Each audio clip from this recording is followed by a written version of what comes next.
my third pregnancy. It's the first time that I've ever been pregnant with twins. So that has changed some things for me. My second pregnancy, my workouts remained pretty consistent over the course of the first, until like around 7, 8 months. When I got to be 9 months pregnant, and I mean, I generally trusted my body and slowed down as it went. But this time, it's been a little bit different. So today, I'm doing 6 sets of 10 on back squat with some jump step ups. High reps are always nice for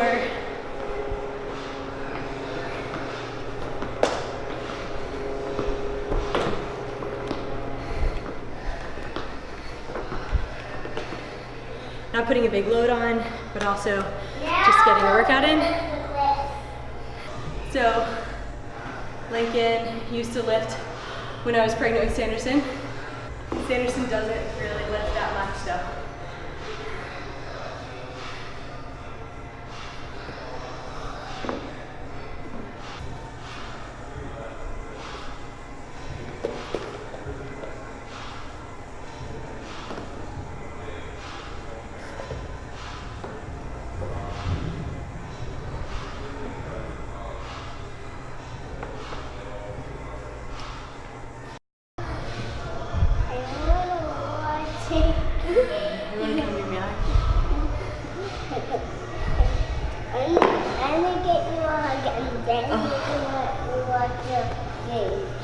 Thanks.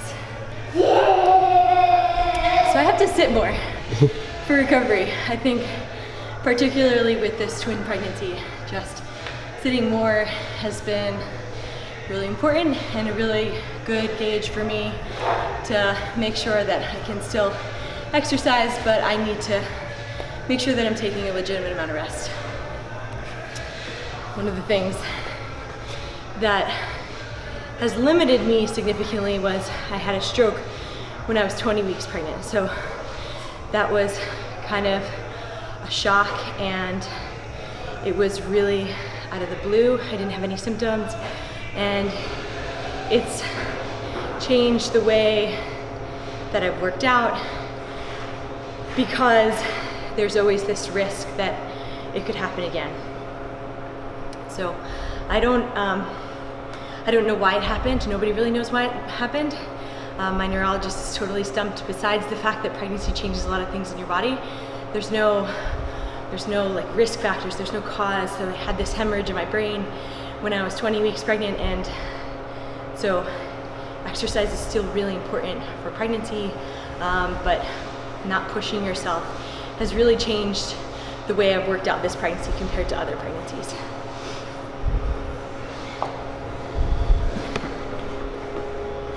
I actually hit a better clean and jerk when I was pregnant with Lincoln during my pregnancy than I'd ever hit. So I hit a PR clean and jerk. Not because I was trying to like really PR, but because my weight was heavier. Like I was 30, 40 pounds heavier than I was pre-pregnancy. So the moving the weight was not an issue. I caught a good, I think my PR was 80 kilograms then. So I clean and jerked 80 kilograms, and I had never done that before. And then post-pregnancy, that was kind of my goal, to hit that again after I recovered from the pregnancy. But yeah, so this pregnancy, I've really scaled back on the weights. So just getting in a workout is helpful, but not pushing my weights in any way whatsoever has been a really big change. Working out is the only time of the day that I don't feel pregnant. As much as that's kind of weird, I feel like I can move my body in the gym, and I don't think about as much how hard it is and how heavy it is to move around, whereas when you sit down on the couch during the day, or when I sit down in my office chair, it's like, it's so much more of a hassle to get up and to do things, whereas in the gym, I feel good. I feel like I can move, and then afterwards I feel good too. I feel like I just did something, it gives me energy, at least temporarily, because if I don't eat and I don't recover really well, and a workout is definitely gonna make me more tired later in the day. So recovery is a challenge, but working out is still really important. working out just helps you get into positions that you don't normally get into, and it certainly helps your body prepare for birth, and it just makes you feel better day to day. All right, I'm gonna forward sit here, and then we'll do a couple sets of single leg, and then some plank leans.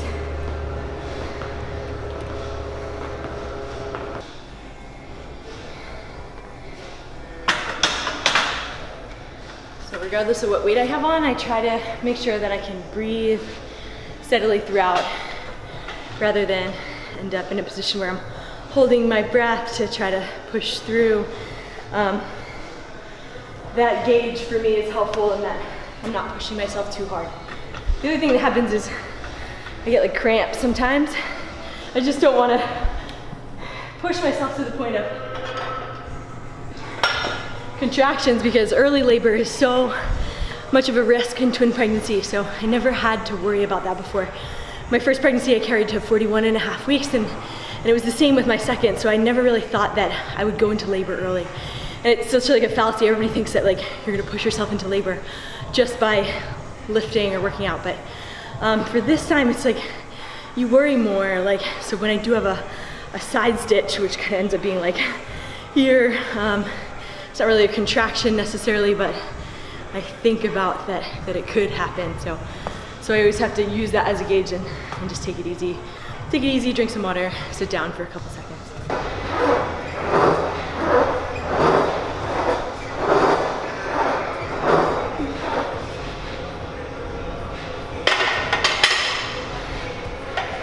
So working the muscle groups that are gonna help me post-pregnancy is also, part of my focus. So one of the things that tends to get weak when after you have a baby is, you end up holding like this, so your upper back and your traps get really weak. So you're holding, you're nursing, you're doing whatever. So one of the things that I focus on, particularly in this and other exercises, is just like building the upper back muscles, regardless of if it's a front rack or a row of some sort. Developing those muscles are gonna help me later on when I have a baby to hold and I end up in like really poor posture. So focusing on posture during pregnancy, especially, and post-pregnancy as well. When I first was pregnant with Lincoln 8 years ago, I scoured the internet. I like went to my public library to look for examples of exercise during pregnancy, and I found so little that it was really frustrating. Like, I wanted to find something that was like permissive for me to exercise the way that I wanted to exercise, and I found that walking is really good, and low intensity cardiovascular type exercises are good for pregnancy. And that wasn't okay with me, because I wanted to lift, and I didn't necessarily want to lift exactly the same as I did pre-pregnancy, but I wanted permission to do some of the things that I was doing before. And basically my doctors, my midwives worked with me, and they said, every visit I went to, I asked, well, can I do this? Can I do this? And I would bring them a list, and they were like, you have to trust your body, and if you feel okay doing it, then it's okay for you to do. So since then, CrossFit has really opened the eyes for most people of what you can do while pregnant, because so many CrossFitters, went through pregnancy and continue to CrossFit while pregnant. So that changed for at least like the athletic arena, that you can exercise, and you can exercise intensely while pregnant without causing any harm and without doing any damage. They really trusted me that what you did before, you can continue to do. So if you ran marathons, you can run marathons as long as your body is telling you that you can continue. I actually ran a little bit in my first pregnancy, but around 6 months, it just didn't feel right in my body, and I trusted that. But I continued to lift weights throughout my pregnancy, and it still felt good. So it was something that I continued to do. You can reach me, space cool like E.T. It's the plug trying to call me. I was up. A way to work my hamstrings, and I can push off enough to give myself assistance, that if I need more help as my body gets heavier, then I can give myself the right amount of resistance. The other thing though is people get really worried about the babies because my stomach is touching the parallel surface. So it freaks people out, like, oh, you're hurting your baby. But I'm not actually lying on my stomach. Same goes for Olympic lifts. When I was Olympic lifting a lot during my second pregnancy, everybody thought that when the bar hits your belly that you might be like damaging or like doing some harm to your baby. And I even showed my midwife, like, I was like, look, this is what I'm doing. Like, here's an example of a clean and jerk. And she was like, well, you know, the baby sits in this like big balloon full of water. So if the bar like touches your belly, then it's not a big deal because it's sort of like, you know, bumping into that water balloon and there's no like harm being done, direct harm to the baby. So that was like reassuring overall, but it's kind of the same with that exercise. Just because you're pushing on your belly in some way or your belly touches the floor, I'm not slamming my stomach against anything. Your baby could certainly get hurt if you fell down the stairs or if you fell onto your stomach very hard. But for the most part, a gentle brush of the bar or, you know, touching my body against that surface is not going to damage or do any harm to the baby. So you can see the last couple reps that I push a little bit harder, help myself out. I feel this in my hamstrings, but also it strengthens my low back. So that's also something that's really weak during pregnancy as your belly grows. Keeping your low back supported as well. It's helpful. I try to move through the workout quickly because I don't have a lot of time and I know my kid's gonna need something and I have a lot of work to do. So just getting in the workout is more of a priority than the intensity of the workout or the weights that I'm using. I know that it's the best thing for my body to just have my heart rate elevated. It's good for my blood pressure. It's good for just overall health to get some exercise in. So without worrying about what weights I'm gonna hit and how hard I'm pushing myself. Walking is also good. I do try to walk throughout the day.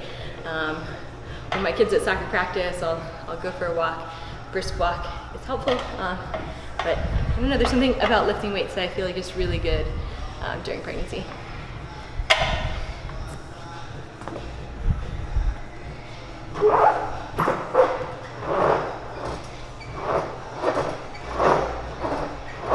And the time of my workout, so 45 minutes to an hour is a good day, whereas if I was like in a peak training time before I'm pregnant, my goal would be to get in like 2 workouts that are like 90 minutes a week and then an hour, maybe 2 other times a week, so 4 to 5 times a week. So scaling back the actual time is also gonna come with the intensity of that. I don't take as many warm-up sets, so I don't have to get to those heavier lift sets because I'm just getting through 5 sets at whatever weight that I can get them at. This exercise is the closest that I've come to cleans, really, since I was 20 weeks pregnant. So getting in a little bit of a movement with the shrug. Like I said, during my second pregnancy, I definitely cleaned a lot heavier for a lot longer, but this time around it's not really possible. Mostly because my neuro doctors are saying, take it easy.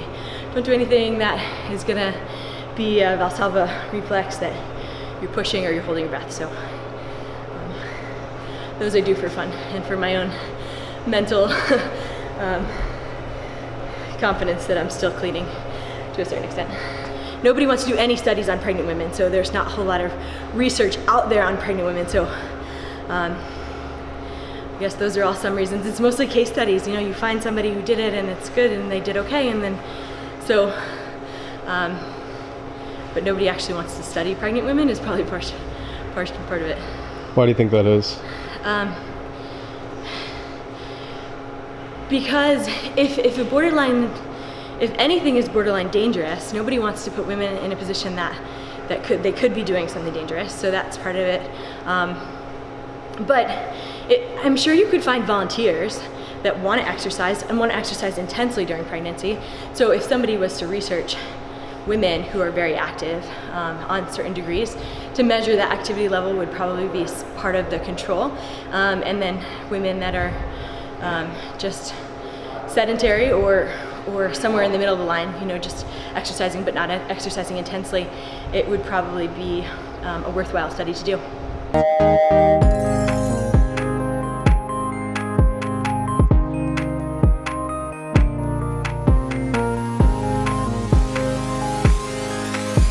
Obviously, I can't do any ab exercises during pregnancy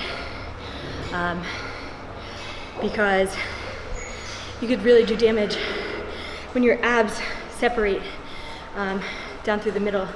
There's not a lot of support, so you don't do any crunches or leg lifts or anything like that. But general core stability is good, so doing some back extensions and hamstring pulls as well as upper body work is really just gonna support your uterus more than put strain on it. So holding my arms up is really just allowing me to work these muscles that are also helpful, again, in delivery without doing damage to, it's called diastasis recti, when your abs split apart and there's just like a space of non-support down the middle, which is something that I suffered from in previous pregnancies, that it's a recovery process to really pull the outer abdominal muscles back together. Alyssa Montano was a sprinter. She ran in USA's when she was 8 months pregnant and ran like a 2:20, you know, which is like 30 seconds slower than her best time, but it was amazing and impressive that she did that. She also, you know, took 6 weeks off. It's pretty much standard to take 6 weeks off after the baby's born. It's like you're in worse shape for the month and a half after the baby's born than you can be up to 9 months prior. And then she started training again for USA's the following year. And pretty sure she placed, or she might have won it in nine months postpartum.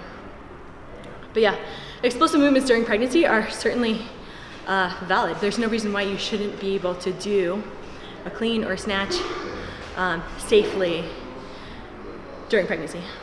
I think the biggest thing to think about when you're pregnant is that you need to trust what your body is capable of, and what your body is capable of before pre-pregnancy is similar to what your body is capable of during pregnancy. So as a Division I athlete, I exercised pretty intensely in college, including Olympic movements like clean, and I know that my training age is pretty advanced. So when my doctors told me that I couldn't squat with any weight, I was like, that doesn't make any sense. Like, I can't squat, like the average person squatting with 45 pounds, like if my max is 250 pounds on a back squat, then 45 pounds is a huge reduction in the intensity for me.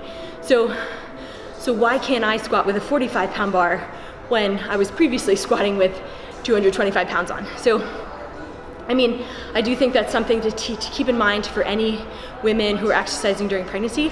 If you're at a similar situation than me, that you're used to exercising with pretty high intensity, you're really comfortable with specific movements, particularly a CrossFitter who might be comfortable with, I do handstands or handstand push-ups or something like that. Like, I'm very comfortable with the way that my body is in an upside down position, so I feel confident that I'm not gonna hurt myself if I go into a handstand now, even with an extra 40 pounds in my front. So trusting yourself and continuing to progress through exercises is one way that you can just monitor your body and monitor your routine so that you're continuing to stay safe for yourself and for your babies.